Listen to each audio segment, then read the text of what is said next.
অনুষ্ঠানে শপথ দেবেন।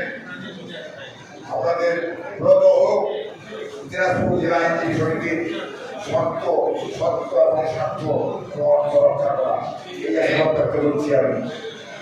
আজকে এই পর্বে নবনির্বাচিত কমিটির সকল সভাপতি থেকে সকল সদস্য সকল ব্যক্তিগত শপথ গ্রহণ অনুষ্ঠান শুরু হচ্ছে। আপনারা প্রস্তুতি নেবেন, আমাদের শপথ গ্রহণ পাঠ করাবেন বিজ্ঞ সিনিয়র আমার অ্যাডভোকেট আব্দুল লতিফ। আমি নবনির্বাচিত কমিটির সভাপতি, সহসভাপতি, সাধারণ সম্পাদক, সাধারণ সম্পাদক, নির্বাহী কমিটির অন্যান্য মেম্বারদেরকে তাদের নিজ নিজ শপথের কাগজ গ্রহণ করার জন্য